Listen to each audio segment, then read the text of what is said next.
Hello my dear students and welcome back. आज के class में कंटिन्यू करेंगे अपना सब्जेक्ट अकाउंटेंसी, जो कि हमारा +2 CHSC ओडिशा के अंदर सेकेंड ईयर का पेपर है।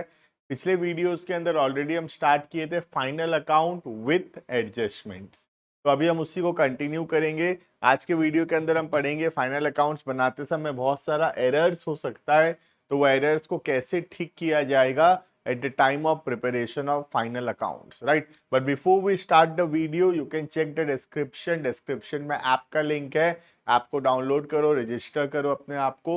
वहाँ पे यूनिट 2, 3, 4 सबका वीडियोस अवेलेबल होगा। यूनिट 1 का जो वीडियो है वो तो यूट्यूब के अंदर अवेलेबल है ही।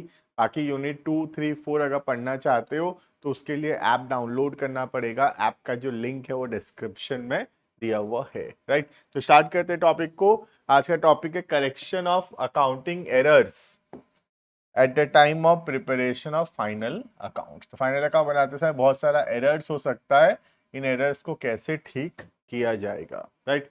सबसे पहला, goods sent on approval wrongly treated as sales. इसका मतलब क्या है देखना, हम अपने कस्टमर्स को सामान देते हैं ऑन अप्रूवल बेसिस। अप्रूवल मतलब हम कस्टमर को सामान दिए, अब कस्टमर उसको देखेगा, अगर उसको पसंद आएगा तो उसको वो रखेगा, वरना वो रिटर्न भी कर सकता है, राइट? इसको बोलते हैं गुड्स सेंट ऑन अप्रूवल। मतलब हम कस्टमर को सामान सेल किए, लेकिन कस्टमर की मर्जी है, कस्टमर उसको रखेगा, देखेगा, चेक करेगा, अगर उसको पसंद आएगा तो उसको वो अप्रूव करेगा। क्लियर है? तो जब हम सामान दिए तब तो हम सेल्स का एंट्री कर दिए, debtor account debited to sales, ठीक है? तो जब हम सामान दिए कस्टमर को, हम एंट्री कर दिए debtor to sales. But customer हो सकता है इसको वापस कर दे, रिटर्न कर दे, और कस्टमर अगर रिटर्न करेगा तो एंट्री रिवर्स हो जाएगा। एंट्री क्या हो जाएगा? Sales to debtors, right? तो ईयर एंड के दिन ऐसा हो सकता है 31 मार्च के दिन कि हम सामान कस्टमर को भेजे हैं on Saint on approval basis, और कस्टमर का अभी तक कोई जवाब नहीं आया है, ठीक है? तो ईयर एंड में हम क्या मानते हैं कि रिटर्न हो जाएगा। ईयर एंड में हम मानते हैं कस्टमर को पसंद नहीं आए, कस्टमर वापस करेगा। तो ये जो सेल्स का एंट्री हम किए थे सामान भेजते समय कस्टमर को, उस एंट्री को हम क्या करेंगे? रिवर्स करेंगे। तो एंट्री क्या हो जाएगा? Sale to debtors, right? Entry क्या हो जाएगा? Sale to debtors, right? दूसरी बात, ये जो सामान है ये अभी कहां पर है? कस्टमर के पास है। ये सामान किसके पास है? कस्टमर के पास है। लेकिन ये है किसका? स्टॉक। ये तो हमारा स्टॉक है, कस्टमर तो वापस करने ही वाला है। कस्टमर वापस करेगा तो ये हमारा क्लोजिंग स्टॉक बनेगा, ठीक है? तो क्या करेंगे, ये जो सामान कस्टमर के पास पड़ा है ये हमारा क्लोजिंग स्टॉक है, तो इसको हम क्या करेंगे? स्टॉक में भी ऐड करेंगे in the trading account and in the balance sheet, ठीक है? तो क्लोजिंग स्टॉक भी इंक्रीज हो जाएगा, क्योंकि ये सामान पड़ा तो कस्टमर के पास है, लेकिन रियलिटी में ये तो हमारा है। तो क्लोजिंग स्टॉक में ये ऐड होगा in the trading account and in the balance sheet. Clear है? देखना, sometimes goods are sent to valued customers on sale or return basis. This good should not be treated as sales. हम इसको sales नहीं मानते जब तक customer approve ना कर दे। The accounting procedure adopted for such transaction is when goods are initially sent to customer approval, following entry should be passed. तो जब हम कस्टमर को सामान देते हैं तो हम सेल्स का एंट्री कर देते हैं, ठीक है? हम क्या एंट्री कर देते हैं? सेल्स का एंट्री कर देते हैं।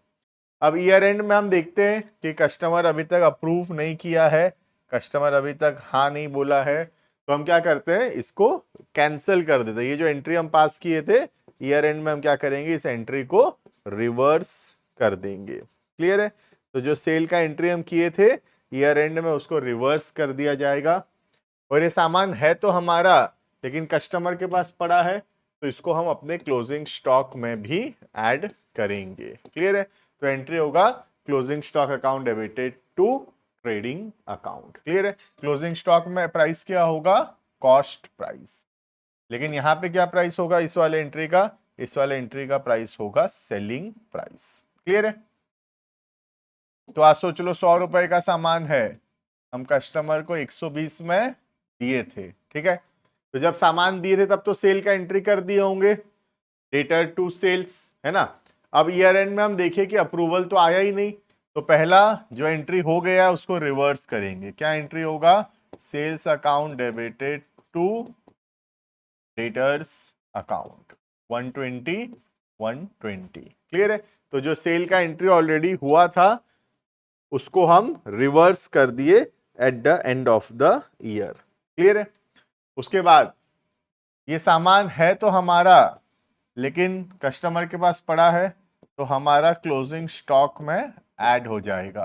तो एंट्री होगा closing stock account debited to trading account. कितना? Cost price that is 100 rupees. Clear है?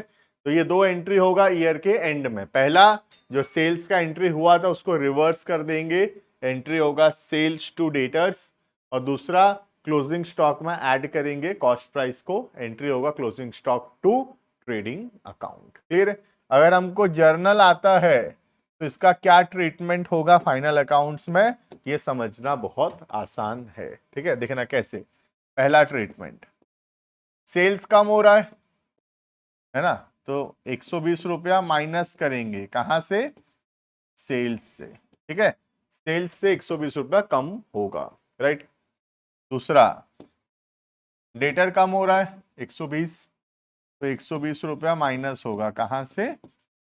डेटर से। क्लियर है? अब नेक्स्ट, क्लोजिंग स्टॉक बढ़ेगा। क्लोजिंग स्टॉक कहां कहां पे रहता है? एक, ट्रेडिंग अकाउंट में, तो क्लोजिंग स्टॉक में 100 रुपया बढ़ेगा कहां पर? ट्रेडिंग अकाउंट में। और दूसरा, क्लोजिंग स्टॉक में 100 रुपए बढ़ेगा कहां पर? In the balance sheet. Clear है? तो चार तो ट्रीटमेंट होगा। क्या क्या?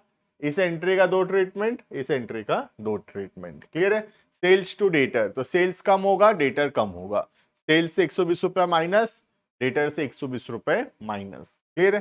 दूसरा, क्लोजिंग स्टॉक 100 रुपए से बढ़ेगा, तो क्लोजिंग स्टॉक 100 रुपए से बढ़ेगा, तो क्लोजिंग स्टॉक कहां कहां पे रहता है? एक, ट्रेडिंग अकाउंट के क्रेडिट साइड में, और दूसरा बैलेंस शीट के एसेट साइड में। क्लियर है? You can see the treatment, वही चार ट्रीटमेंट होगा यहां पे हम देख सकते हैं। पहला, सेलिंग प्राइस मतलब 120 रुपए जो था is deducted from sales, sales से कम हो जाएगा, पहला treatment.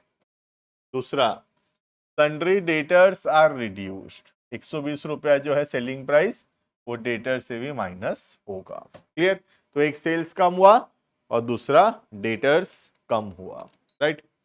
Next, cost of goods. Cost of goods मतलब कॉस्ट प्राइस 100 रुपीज। 100 रुपीज क्या होगा? क्लोजिंग स्टॉक में ऐड हो जाएगा। क्लोजिंग स्टॉक कहाँ रहता है? Credit side of trading account and on the asset side of the balance sheet. Clear है? तो जब हम गुड्स कस्टमर को देते हैं तब हम सेल्स का एंट्री करते हैं। ईयर के एंड में कस्टमर अगर अप्रूव नहीं किया है या रिटर्न नहीं किया है, कस्टमर के पास सामान पड़ा है, तो हम दो एंट्री करते हैं। पहला, जो सेल का एंट्री हुआ था उसको रिवर्स करते हैं, और दूसरा, सामान जो कस्टमर के पास पड़ा है लेकिन है हमारा क्लोजिंग स्टॉक, तो क्लोजिंग स्टॉक में उतना रुपया जो है वो ऐड होगा। क्लियर है? तो this is the first topic, right. Next, goods used for domestic purpose wrongly treated as sales. तो सामान कस्टमर, ये हमारा ओनर अपने पर्सनल यूज के लिए लिया है। पर्सनल यूज के लिए सामान निकालने से क्या बोलते हैं? ड्राइंग्स, है ना। तो ड्राइंग्स के लिए सामान निकाला है लेकिन हम गलती से उसको क्या मान लिए हैं? सेल्स मान लिए हैं। क्लियर है? तो एंट्री होना क्या चाहिए? अगर ड्राइंग्स है तो ड्राइंग्स का एंट्री क्या होता है? ड्राइंग्स का एंट्री होता है drawings account debited to purchase account, है ना। क्या एंट्री होता है? Drawings account debited to purchase account. कौन सा अमाउंट होता है इसमें? Cost price. ठीक है, यहाँ कौन सा अमाउंट होता है? Cost price. ये एंट्री होना चाहिए था, ठीक है, लेकिन हम गलती से सेल्स का एंट्री कर दिए। सेल्स का एंट्री क्या होता है? Debtor account debited to sales. कौन सा अमाउंट होगा यहाँ पर? Selling price. क्लियर है? तो एंट्री ये होना चाहिए था, हम गलती से ये कर दिए हैं। ठीक है, तो सबसे पहला जो गलती हुआ है उसको क्या करेंगे? उसको रिवर्स करेंगे। क्लियर है? तो पहला एंट्री होगा sales to debtors with the amount of selling price. Clear है? तो यहां जो गलती हुआ था डेटर टू सेल्स, इसको रिवर्स कर देंगे, तो एंट्री क्या होगा? Sales to debtors with the selling price. ठीक है, और दूसरा एंट्री है ड्रॉइंग्स टू परचेज। ये एंट्री होना चाहिए था, नहीं हुआ है, तो ये एंट्री हम लोग कर देंगे। एंट्री होगा drawings to purchase with the amount of cost price. Clear है? तो दो एंट्री होगा, एक जो एंट्री हुआ है उसको रिवर्स करने का एंट्री। क्लियर है? एक जो एंट्री हुआ है उसको रिवर्स करने का एंट्री। तो क्या एंट्री हो गया था? गलती से हो गया था डेटर टू सेल्स, उसको रिवर्स कर दिए, तो एंट्री हो गया सेल्स टू डेटर। राइट, और दूसरा जो एंट्री होना चाहिए था वो करेंगे। क्या एंट्री होना चाहिए था? ड्राइंग्स का एंट्री होना चाहिए था, नहीं किए थे, तो हम ड्राइंग्स का एंट्री करेंगे, ड्राइंग्स टू परचेज। क्लियर है? तो इसका क्या क्या ट्रीटमेंट होगा देखना। हमेशा ट्रीटमेंट ना उसके जर्नल पे डिपेंडेंट होता है। राइट, जब हम जर्नल देखेंगे तो ट्रीटमेंट अपने आप समझ में आ जाएगा। पहला जर्नल क्या है? Sales account debited to debtors account. Amount क्या रहेगा? Selling price. ठीक है, जो एंट्री हुआ था उसको रिवर्स किए, और दूसरा जो एंट्री होना चाहिए था उसको करेंगे। एंट्री क्या होना चाहिए था? Drawings account debited to purchase account with the cost price. ठीक है, देखना, तो सेल्स कम होगा, पहला ट्रीटमेंट, तो सेलिंग प्राइस जो है कम करेंगे, डिडक्टेड फ्रॉम सेल्स। दूसरा डेटर कम होगा, डेटर कम होगा कहाँ से? बैलेंस शीट से। क्लियर है? तो ये दो ट्रीटमेंट हो गया, एक सेल्स कम हुआ, दूसरा डेटर कम हुआ। सेल्स कम हुआ पहला ट्रीटमेंट, सेकेंड ट्रीटमेंट डेटर कम हुआ। Clear? Next, drawings to purchase, तो परचेज कम हो जाएगा with the amount of cost price, और ड्रॉइंग्स क्या होगा? कैपिटल से माइनस होगा। क्लियर? तो दो ट्रीटमेंट क्या क्या होगा देखना, एक ट्रेडिंग अकाउंट में माइनस होगा from the purchase, cost price होगा, और दूसरा बैलेंस शीट में जो कैपिटल होगा उससे माइनस होगा। क्लियर है? तो ये दोनों का अमाउंट क्या होगा? कॉस्ट प्राइस, कॉस्ट प्राइस, और जो पहला दो तो है उसका अमाउंट क्या होगा? Selling price, selling price. Clear है? ये next, bad debts recovered but included in sundry creditors. ये बहुत इजी है ना। हमको बैड डेट, हम जो चीज बैड डेट मान लिए थे, जो पैसा हमारा ऑलरेडी डूब चुका था, वो अचानक से रिकवर हो गया, इसको क्या बोलते हैं? Bad debt recovered. जो हमारे लिए इनकम है, इनकम है तो क्या होगा? क्रेडिट होगा। बट गलती से बैड डेट रिकवर्ड को क्रेडिट ना करके हम सन्ड्री क्रेडिटर्स को क्रेडिट कर दिए हैं। ठीक है, तो कैसे ठीक करेंगे देखना। सन्ड्री क्रेडिटर्स जो गलती से क्रेडिट हो गया है उसको डेबिट करेंगे, तो सन्ड्री क्रेडिटर्स डेबिट होगा, और बैड डेट रिकवर्ड जो क्रेडिट होना चाहिए नहीं हुआ है तो उसको हम क्रेडिट करेंगे। क्लियर है? तो जो सन्ड्री क्रेडिटर गलती से क्रेडिट हो गया है उसको डेबिट कर देंगे, और बैड डेट रिकवर्ड जो कि क्रेडिट होना चाहिए था, क्योंकि इनकम है, क्रेडिट होना चाहिए, नहीं हुआ है तो उसको हम क्रेडिट करेंगे। क्लियर है? तो क्या क्या ट्रीटमेंट होगा देखना। बैड डेट रिकवर्ड हमारे लिए क्या है? इनकम है, तो आएगा पीएल अकाउंट के क्रेडिट साइड में। ठीक है, और दूसरा क्रेडिटर कम हो रहा है, तो बैलेंस शीट से क्रेडिटर जो है उतना रुपए कम होगा, डिडक्टेड फ्रॉम क्रेडिटर्स। क्लियर है? तो एज यू कैन सी, जो भी ट्रीटमेंट हम लोग पढ़ रहे हैं कि फाइनल अकाउंट्स में उसका क्या ट्रीटमेंट होगा, वो डिपेंड करता है कि उसका जर्नल एंट्री क्या हो रहा है। क्लियर है? ये क्लियर है इतना? आगे देखेंगे नेक्स्ट एडजस्टमेंट, एडजस्टमेंट नंबर 4। देखना, asset sold but treated as sales. हम कोई एसेट बेचे हैं, we have sold some fixed assets, but गलती से हम क्या कर दिए, उसको सेल्स मान लिए। सेल कब मानते हैं, when we sell goods, right. तो हम लोग फिक्स्ड एसेट बेचे हैं, लेकिन गलती से उसको गुड्स बेचे जैसा रिकॉर्ड कर लिए, मतलब उसको हम सेल्स बोल के रिकॉर्ड किए हैं। क्लियर है? तो क्या होगा, सेल्स को कम करना पड़ेगा। सेल्स को कम करेंगे मतलब क्या, सेल्स को डेबिट करना पड़ेगा। और फिक्स एसेट बेचे तो फिक्स एसेट कम होगा, तो फिक्स्ड एसेट क्या होगा, फिक्स्ड एसेट होगा क्रेडिट। क्लियर? तो रेक्टिफिकेशन क्या होगा, sales account debited to fixed asset account. Clear है? गलती से सेल्स मान लिए, सेल्स का कौन सा बैलेंस होता है, क्रेडिट बैलेंस। तो गलती से हम सेल्स मान लिए, मतलब सेल्स को क्रेडिट कर दिए हैं, वो तो गलती है। हम सेल्स को डेबिट करेंगे और फिक्स्ड एसेट जो हम बेचे, फिक्स्ड एसेट को क्रेडिट करेंगे। क्लियर है? देखना, sometime old or surplus assets are sold by the traders. The sale process assets should be credited to the particular asset account. हमको फिक्स्ड एसेट को क्रेडिट करना चाहिए था, बट गलती से हम क्या किए हैं, सेल्स को क्रेडिट कर दिए हैं। क्लियर है? तो ठीक कैसे होगा, सेल्स को डेबिट करना पड़ेगा और फिक्स्ड एसेट को हम क्रेडिट करेंगे। Clear? Now what will be the treatment in the final accounts. Final accounts में क्या ट्रीटमेंट होगा, जर्नल से ही पता चल जाता है। सेल्स को डेबिट करेंगे, मतलब सेल्स कम होगा, तो सेल्स कम होगा मतलब डिडक्टेड फ्रॉम सेल्स, सेल्स से कम करेंगे। कहां पर रहता है सेल्स, सेल्स रहता है ट्रेडिंग अकाउंट में। क्लियर है? तो ट्रेडिंग अकाउंट के क्रेडिट साइड में जो सेल्स लिखते हैं वो रिड्यूस होगा, सेल्स कम हो जाएगा। क्लियर? दूसरा, एसेट कम हो रहा है, एसेट कहां रहता है, बैलेंस शीट में, तो माइनस होगा कहां से, from the asset in the balance sheet. Clear? तो दो ट्रीटमेंट क्या क्या होगा, पहला सेल्स कम होगा, सेल्स कहां रहता है, ट्रेडिंग अकाउंट के क्रेडिट साइड में। क्लियर? और दूसरा, फिक्स्ड एसेट कम होगा, फिक्स्ड एसेट कहां पे रहेगा, फिक्स्ड एसेट रहेगा बैलेंस शीट के एसेट साइड पे। क्लियर है ये? Next, goods purchase but in transit. हम सामान खरीदे हैं, ठीक है, हम सामान खरीदे हैं बट सामान अभी रास्ते में है, सामान हमारे दुकान तक अभी पहुंचा नहीं है, हमारे प्लेस ऑफ बिजनेस तक नहीं पहुंचा है, सामान अभी दुकान तक नहीं आया है, उसको बोलते हैं इन ट्रांजिट। ठीक है? तो हम सामान खरीदे तो हैं, बट अभी तक उसका डिलीवरी भी नहीं हुआ है, सामान आया भी नहीं है, और ना ही इनवॉइस मिला है। इनवॉइस नहीं मिला मतलब हम परचेज रिकॉर्ड नहीं किए हैं। ठीक है?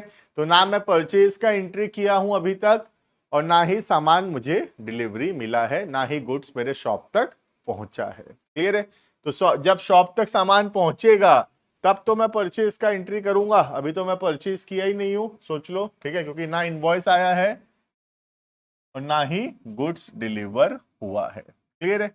तो परचेज का एंट्री तो नहीं होगा, क्योंकि इनवॉइस भी नहीं मिला, बिल भी नहीं मिला। लेकिन हम इसको कैसे रिकॉर्ड करेंगे, देखना, हम सामान खरीद तो लिए हैं, सामान रास्ते में है, तो goods in transit account debit. Goods in transit हमारे लिए क्या है, एसेट है, क्योंकि सामान हमारे लिए रास्ते में तो है, लेकिन वो सामान हमारे पास पहुंचेगा, वो सामान को हम बेचेंगे, पैसा आएगा, तो गुड्स इन ट्रांजिट एसेट है, डेबिट। और इसका पैसा देना पड़ेगा क्रेडिटर्स को, तो सन्ड्री क्रेडिटर्स लाइबिलिटी है, लाइबिलिटी है तो क्या होगा, क्रेडिट होगा। Clear? So the journal entry will be goods in transit account debited to sundry creditors. Clear है? देखना अब इसका treatment, goods in transit asset है तो आएगा बैलेंस शीट के एसेट साइड में। ठीक है?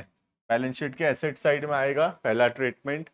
दूसरा, सन्ड्री क्रेडिटर्स हमारी लाइबिलिटी है, तो it is added to the sundry creditor, sundry creditors में ऐड हो जाएगा on the liability side of the balance sheet. Clear है? तो दो ट्रीटमेंट क्या क्या होगा, पहला, गुड्स इन ट्रांजिट हमारे लिए एसेट है तो बैलेंस शीट के एसेट साइड पे आ जाएगा, और दूसरा, सन्ड्री क्रेडिटर्स हमारे लिए लाइबिलिटी है, और लाइबिलिटी है तो बैलेंस शीट के लाइबिलिटी साइड पे आएगा। क्लियर है ये? Next, good sold but not delivered to customer. हम सामान बेच दिए हैं बट सामान अभी तक हमारे पास ही है, हमारे दुकान में ही है, कस्टमर अभी तक सामान लिया नहीं है। क्लियर है? देखना, If some goods have been sold but on the last day of the accounting period, delivery of goods is yet to be made. हम डिलीवरी अभी तक किए नहीं, सामान हमारे गोडाउन में ही पड़ा है. तो अगर सामान हमारे गोडाउन में ही पड़ा है तो जब हम क्लोजिंग स्टॉक काउंटिंग किए होंगे तो वो सामान भी काउंट हो गया होगा.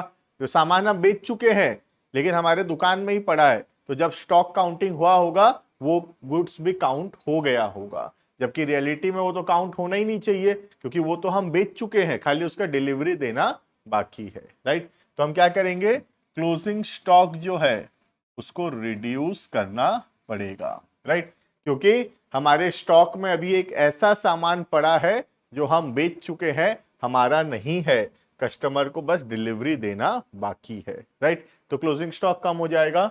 अब क्लोजिंग स्टॉक दो जगह रहता है, एक कहां पर, इन द ट्रेडिंग अकाउंट, और दूसरा क्लोजिंग स्टॉक कहां पे रहता है, on the asset side of the balance sheet. Clear है. तो क्लोजिंग स्टॉक दो जगह रहता है, एक ट्रेडिंग अकाउंट के क्रेडिट साइड पे, दूसरा बैलेंस शीट के एसेट साइड पे. दोनों जगह से दोनों क्लोजिंग स्टॉक जो है ट्रेडिंग में और बैलेंस शीट में, दोनों क्लोजिंग स्टॉक में से अमाउंट माइनस होगा. क्लियर है. Last, goods sold and delivered to customer but no entry is pass in the books of account. सामान हम बेच दिए हैं, कस्टमर को सामान दे भी चुके हैं, मतलब क्लोजिंग स्टॉक में नहीं है सामान, बट हम सेल्स का एंट्री किए नहीं है, सेल्स का एंट्री करना भूल गए हैं. तो क्या करेंगे, सेल्स का एंट्री करेंगे. सेल्स का एंट्री क्या होता है, debtor account debited to sales account. Clear है. तो जो एंट्री होना चाहिए था हम किए नहीं है, तो हम एंट्री करेंगे सेल्स का, एंट्री होगा डेटर टू सेल्स. क्लियर है. तो डेटर टू सेल्स अगर एंट्री होगा तो इसका क्या ट्रीटमेंट होगा देखना. सबसे पहला सेल्स बढ़ेगा, सेल्स बढ़ेगा तो added to the sales on the credit side of trading account, और दूसरा डेटर बढ़ेगा तो added to the sundry debtors on the asset side of the balance sheet. Clear है. तो दो ट्रीटमेंट क्या क्या होगा, पहला ट्रेडिंग अकाउंट में सेल्स बढ़ेगा और दूसरा बैलेंस शीट में सन्ड्री डेटर्स बढ़ेगा. क्लियर है. तो this is all about different types of errors which may occur at the time of preparation of final accounts. ठीक है. तो हम टोटल 7 एरर्स पढ़े जो हो सकता है फाइनल अकाउंट्स बनाते समय. क्लियर है. तो this is all about today. बाकी मिलते हैं आने वाले क्लासेस के अंदर, क्वेश्चंस कंटिन्यू करेंगे. Thank you and bye bye.